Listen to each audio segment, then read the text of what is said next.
Obrigada, eu queria agradecer muito essa oportunidade, né, da gente estar aqui conversando. Eu acho que a Ampid é uma instituição absolutamente sólida e confiável, então a gente precisa muito de somar esforços na defesa dos direitos das pessoas idosas, das pessoas com deficiência, e é nesse sentido que a gente está aqui, porque a gente entende que uma política de cuidado, ela deve contemplar esses dois públicos.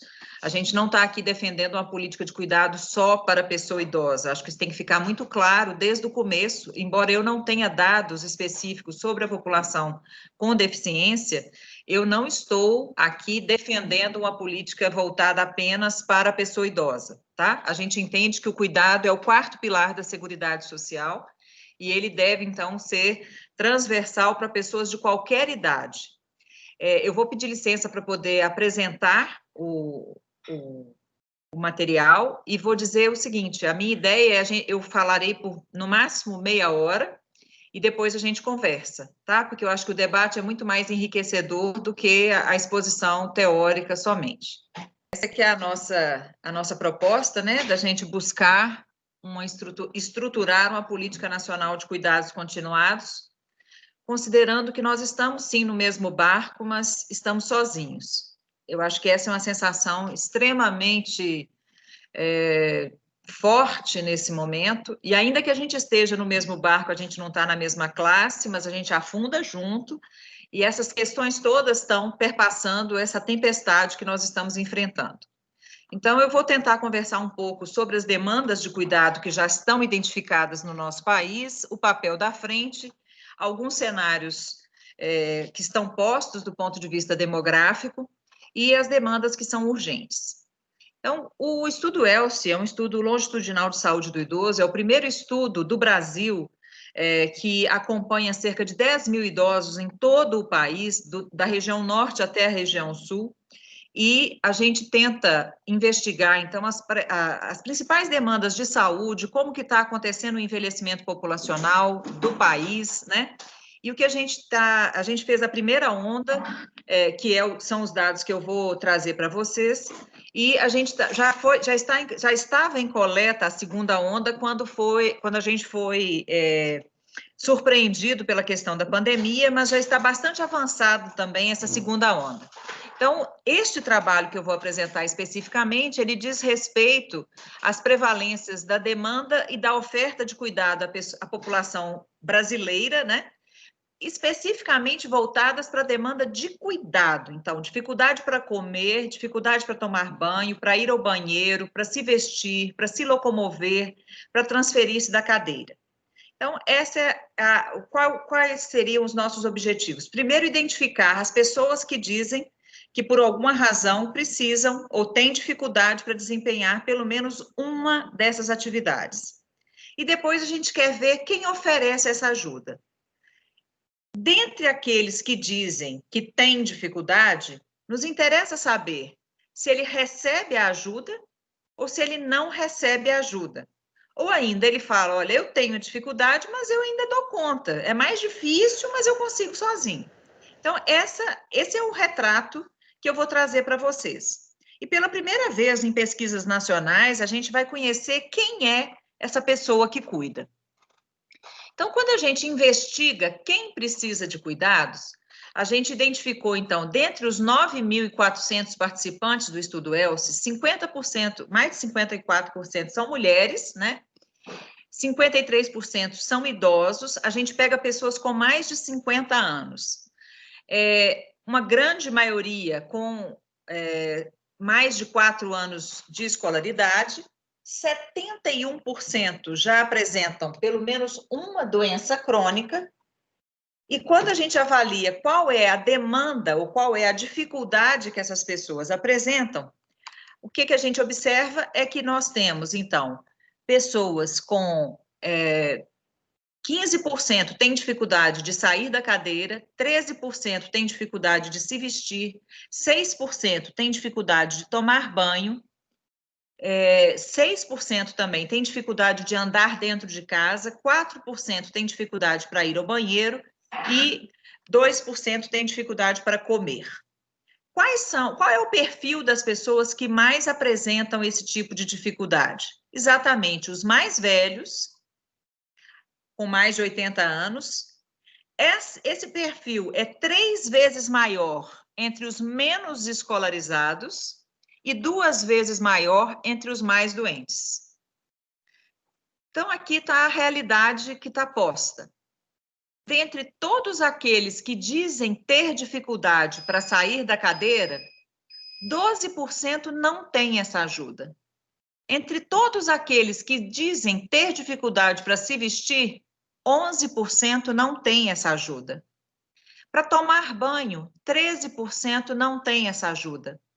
Para sair de um cômodo para outro, 9% não tem ajuda. Para ir ao banheiro, 9% não tem ajuda. E para comer, 6% não tem essa ajuda. Então, quem precisa de cuidado, em 6 a 12% não tem esse cuidado. Nós temos que considerar isso. Existe a necessidade de cuidado.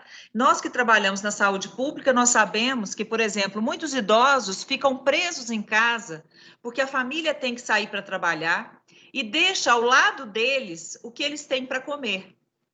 Eles vão ter que comer aquilo e é aquilo que eles têm o dia inteiro, até o retorno de alguém para casa.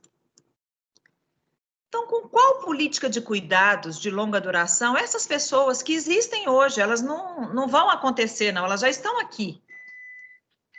Com qual política de cuidados elas podem contar? Se não é a família, quem cuidará dessas pessoas no presente? Mas quando a gente vai entender, então, quem cuida? Quem é a pessoa que cuida? 94% dos cuidadores são familiares. Quando a gente pergunta para eles quantas vezes por semana eles cuidam, 80% cuidam todos ou quase todos os dias. Quando a gente pergunta para eles, e aí, alguém já te orientou como cuidar? Apenas 6% receberam algum tipo de treinamento, com a média de 17 horas, sendo que as mulheres em torno de 20 horas, os homens em torno de 5 horas.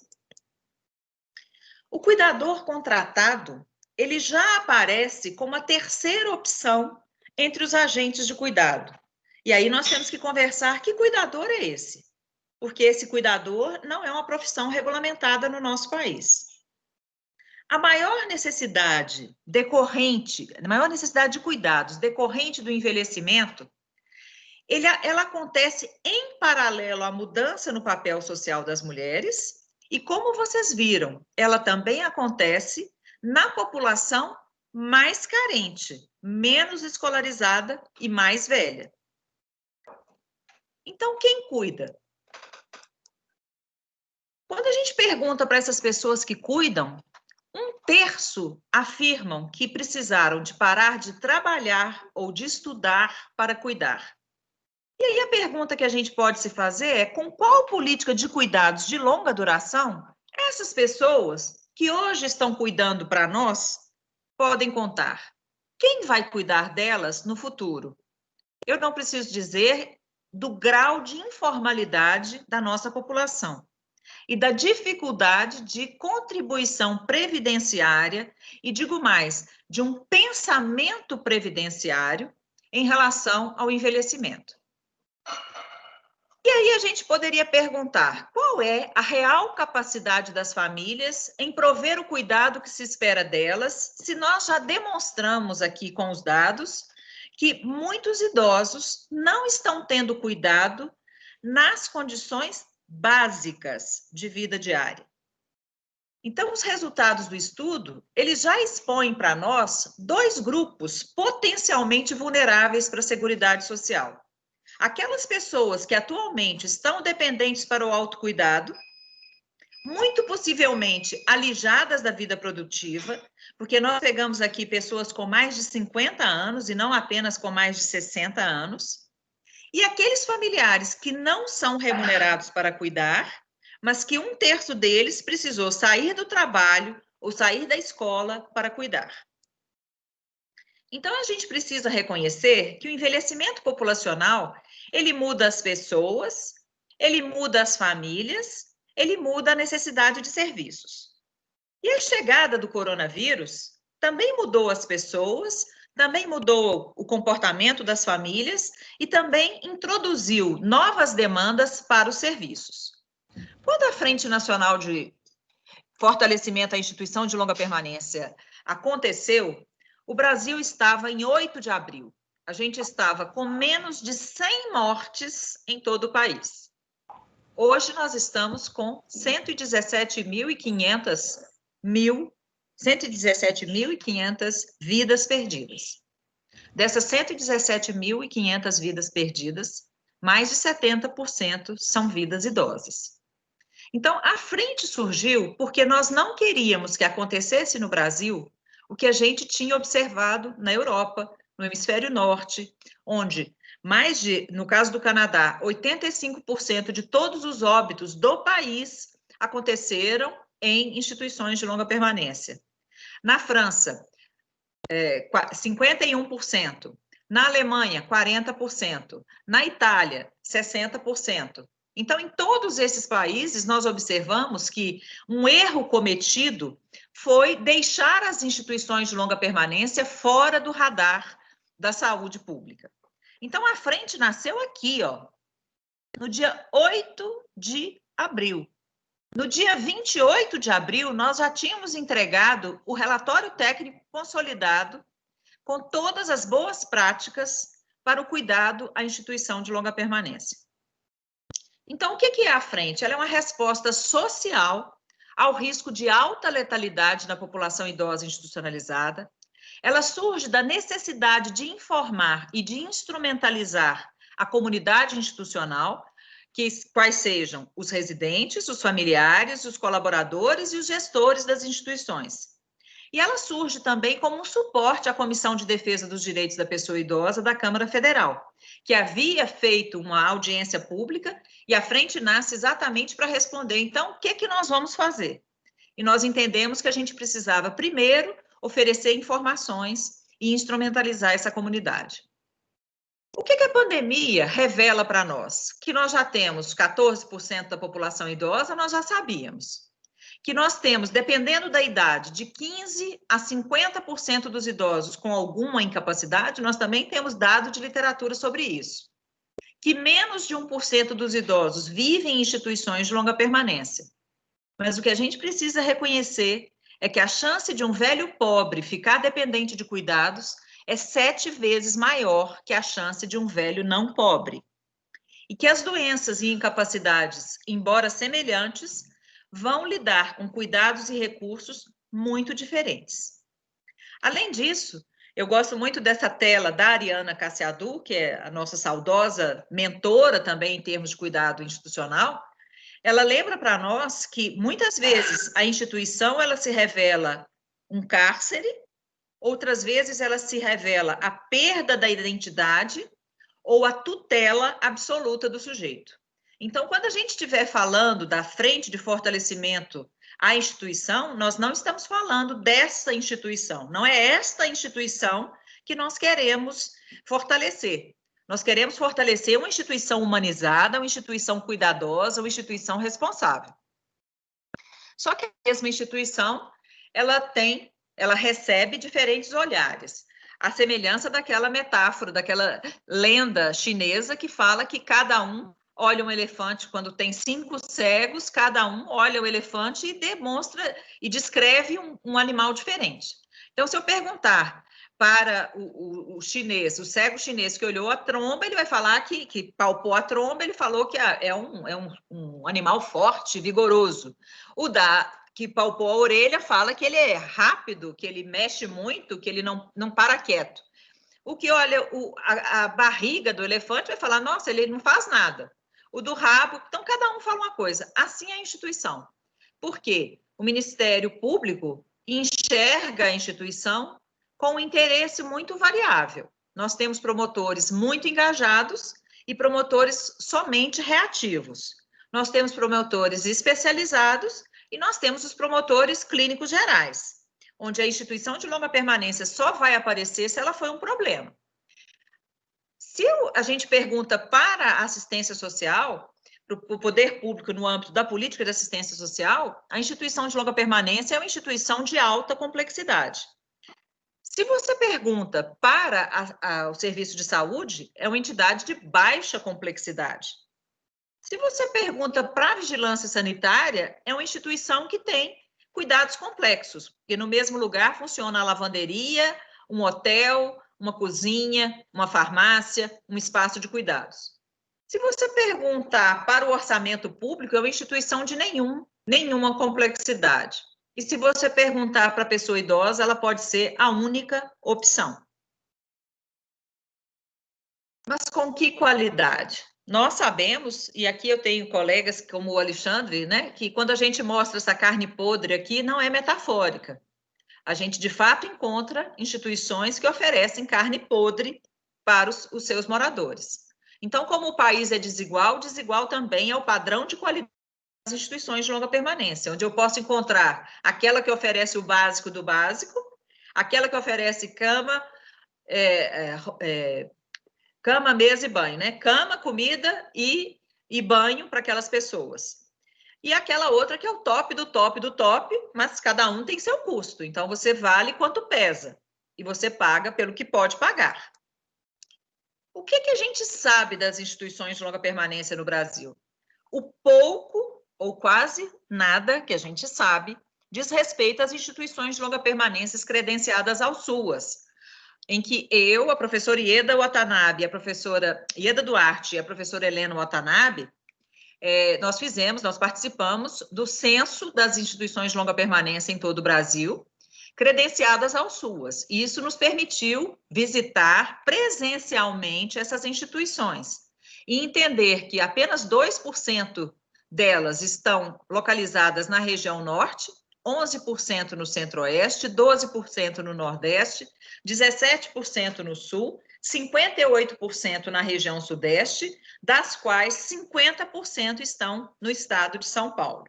Então, nós não estamos falando de uma política homogênea, nós estamos falando de uma política heterogênea e que nasce não da oferta do poder público, mas da filantropia, do jeito que a sociedade encontrou, da comunidade se encontrou para tentar apoiar aqueles que precisavam inicialmente realmente de abrigo.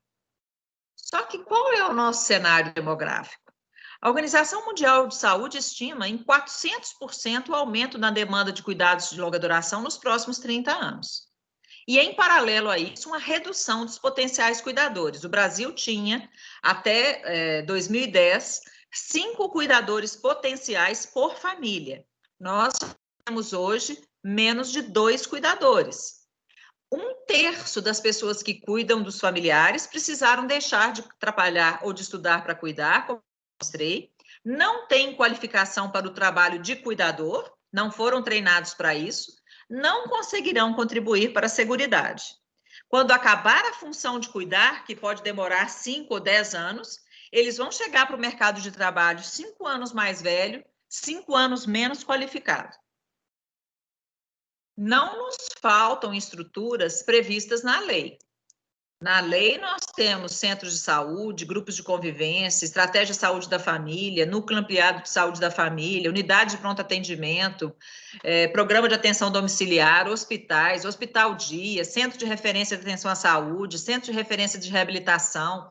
Nós temos o centro de referência da assistência social, nós temos a proteção social básica, a proteção social especial, o centro de referência especializado da assistência social. Nós temos modalidades do tipo república, casa-lar, instituição de longa permanência, casa de acolhida. Nós temos centros-dia, mas nós não temos. Nós temos na lei. Nós não temos hospitais-dia, nós não temos hospitais com a visão gerontológica, nós não temos casalares, nós não temos instituição de longa permanência com a demanda que dê vazão à demanda, né? E aquela lógica da assistência social que fala para nós que tem que valorizar a família, e tem que apoiar a família, e tem que fortalecer o vínculo sócio-familiar, isso, gente, é muito bonito para inglês ver. Mas na vida real, as pessoas estão comprando serviços de instituições precárias porque não têm acesso a instituições públicas. Então, se a prioridade legal é manter o idoso na família, onde estão os cuidados com a família? O que o Estado brasileiro faz com a impossibilidade da família em oferecer alimentação, higiene, medicamento e presenças adequados? Ele vai institucionalizar onde? Menos de 6% das instituições são públicas, 94% das instituições são privadas. Existem as privadas com fins lucrativos, existem as privadas sem fins lucrativos, existem as privadas com fins lucrativos classe AA, e existem as privadas precárias, periféricas, que oferecem, a partir do salário do idoso, dos 70% que o Estatuto de Idoso permite que seja guardado, é o que eles têm para oferecer.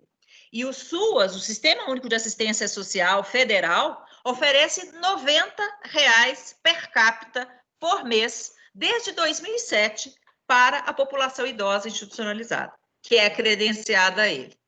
E entre os 46 países investigados pela Organização Internacional do Trabalho, o Brasil investe a máxima soma de 0% do seu PIB em cuidados de longa duração. Então, o país envelhece rapidamente, o país envelhece desigualmente e o país não investe em cuidados de longa duração. Então, se a institucionalização não é ou não deve ser a primeira opção, onde que estão as outras? As outras opções que estão previstas na lei. O que a gente sabe é que no Brasil, quem não tem acesso a cuidado em casa, seja casa ou instituição de longa permanência, vai caçar cuidado no hospital. E no Rio de Janeiro, a experiência do Rio de Janeiro mostra que 52% dos idosos hospitalizados permaneceram internados por mais de 6 meses, 21% por mais de 2 anos, por razões sociofamiliares. Eles já estavam em condição de alta clínica, mas eles não tinham para onde ir. Então, o que nós não sabemos? Quais entidades desse perfil de entidades de apoio ao cuidado nós dispomos? Quantas são? De quem cuidam? Quem cuida? Como cuida? Quanto custa? E qual é o apoio do poder público? Essa resposta nós não temos. E isso ficou claro na pandemia. A pandemia revelou para nós esse buraco chamado cuidado de longa duração nesse país. E aí eu vou concluindo que cuidar exige muito mais a partilha na tarefa entre gênero, tanto de homem quanto de mulher. Cuidar até aqui tem sido visto apenas como uma função feminina, mas a mulher precisa trabalhar. Nós temos 55% de mulheres chefes de família no Brasil. Então, nós estamos falando de uma outra realidade, porque se ela tem que trabalhar, quem é que fica para cuidar? Cuidar repercute na dignidade das pessoas. Nós estamos falando de gente que não tem cuidado na hora de tomar banho, não tem cuidado para comer, que tem a necessidade, mas não tem quem cuide. E não tem instituição. Menos de 1% dos idosos brasileiros estão em instituição. Belo Horizonte, que é a cidade que eu mais conheço, porque é onde eu trabalho, qual que é a oferta de vagas do Sistema Único de Assistência de Saúde de Belo Horizonte, perdão, do Sistema Único de Assistência Social de Belo Horizonte para a população idosa? 0,25%. O que é mais excepcional do que 0,25%? É nada. Então, fala que não oferece nada. Então, cuidar de uma pessoa, de uma população cada vez mais velha, exige de nós pautar esse cuidado na agenda das políticas públicas, reconhecendo como quarto pilar da Seguridade Social e como uma dimensão transversal, tanto da saúde quanto do bem-estar. E aí, gente, a gente bate muito nessa tecla, eu, a Ieda, a Ana Amélia, a gente bate muito nessa tecla. Nós temos que parar de falar de insuficiência familiar. Quando a gente fala de insuficiência familiar, nós estamos reforçando o familismo. Nós temos que falar de política de cuidado. Falta para nós a insuficiência que existe, é a insuficiência de políticas de cuidado que apoiem as famílias nas suas necessidades de cuidar. Quem precisa participar disso? O Sistema Único de Saúde, o Sistema Único de Assistência Social, todo o sistema de moradia, né? De uma outra realidade. Além do cumprimento das várias normas constitucionais e infraconstitucionais que garantem o direito ao cuidado a todos os brasileiros. No artigo 5º está lá que nós vamos preservar a dignidade das pessoas, Nós vamos evitar, nós vamos considerar que todos são iguais. Todos quem, cara pálida? De quais todos nós estamos falando? Esse país é desigual. E nós precisamos tentar, pelo menos, ser um pouco mais equitativos, né? Então, era assim que eu queria conversar com vocês. Era sobre isso, né, que eu queria conversar com vocês.